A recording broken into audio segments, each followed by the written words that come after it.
This is Real News Media TV, coverage you can trust. Please like, share, subscribe, and hit the notification bell. Select all for daily news updates. Police searching for missing Clarendon teacher.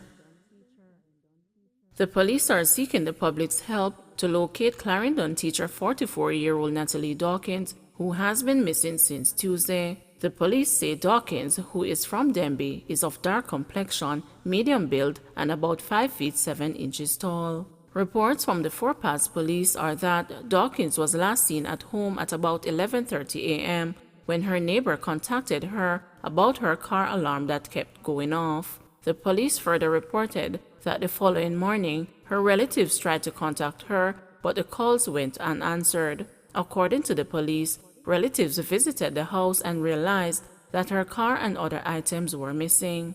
While making checks, they were informed by the Spanish Town police that Dawkins' handbag was found along the Spanish Town leg of Highway 2000. Her attire at the time of her disappearance is unknown. She has not been seen or heard from since. Anyone knowing the whereabouts of Natalie Dawkins is being asked to contact the police at 876-987-0489, the police 119 emergency number, or the nearest police station.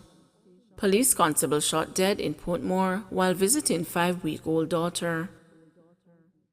A 36-year-old police constable was last night shot in Gregory Park, Portmore, St. Catherine. The cop, Jermaine Bennett, was shot multiple times. Around 9:45 p.m., Bennett, who also lived in Gregory Park, was visiting his 5-week-old daughter in the care of her mother when he was attacked. The constable worked with the Kingston Western Enhanced Security Measures team.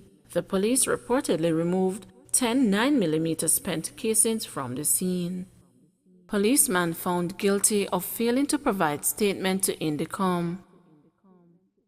Police Sergeant Gilbert Smith is to be sentenced on May 13 for failing to provide a statement to the Indicom Commission of Investigations as part of a probe into a case of assault. Smith was found guilty of breaching Section 33 of the Independent Commission of Investigations Act 2010 on Monday in the Clarendon Parish Court by Parish Judge Dale Staple. Evidence was led that Indicom made 3 requests to Smith for him to furnish a statement to the Commission concerning the assault allegation. The incident happened on September 16, 2016. Indicom argued that Smith failed to provide a statement and was therefore in breach of failing to comply with a lawful requirement of the Commission without lawful justification or excuse. He was subsequently charged and later placed on trial. He was found guilty on Monday.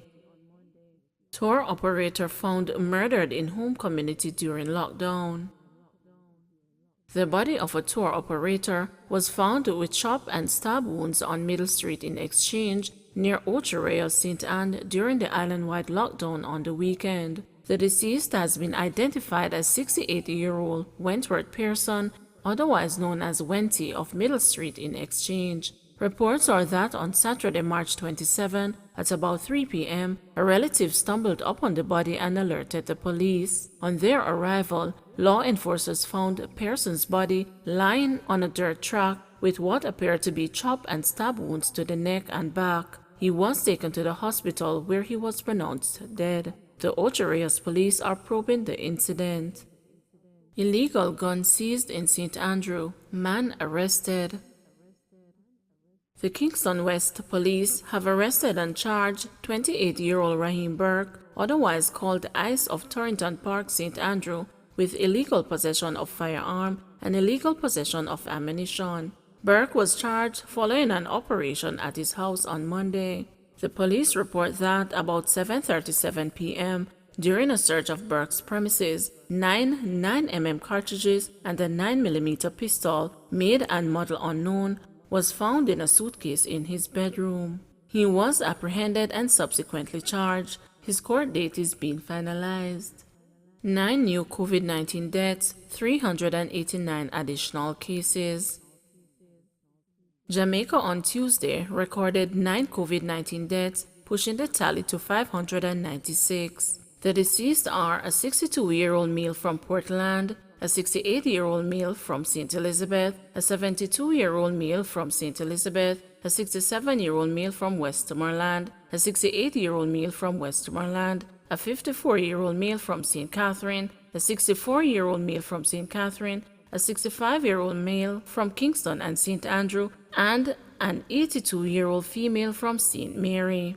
2 more cases were recorded as coincidental deaths, moving the tally to 99, and 1 other fatality is being probed, pushing that figure to 79. Meanwhile, there were 389 new cases, with ages ranging from 5 months to 98 years, pushing the total to 39,237, with 20,779 being active. Of the new cases, 180 are male and 209 are female. In the meantime, there were 124 more recoveries, increasing the total to 17,598. Some 476 persons are in hospital, with 52 being moderately ill and 39 critically ill. 10 persons are in government quarantine, while 26,396 are at home.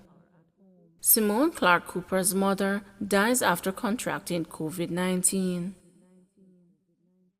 The mother of broadcaster Simone Clark Cooper has died after contracting COVID-19, the veteran media practitioner announced on Wednesday. Clark Cooper made the announcement via Twitter. "Thy will be done on earth as it is in heaven. While I may not understand, I must accept. Thank you for the collective, consistent thoughts, prayers, words of encouragement. Mom is no longer with us in body. She is forever with us in spirit." Clark Cooper tweeted, adding, "I will love you forever, Ma." Her mother, Novelet, had been in hospital for at least 2 weeks before losing the battle against the deadly disease. Clark Cooper's announcement of her mother's passing was met with hundreds of messages of support for the beloved television personality.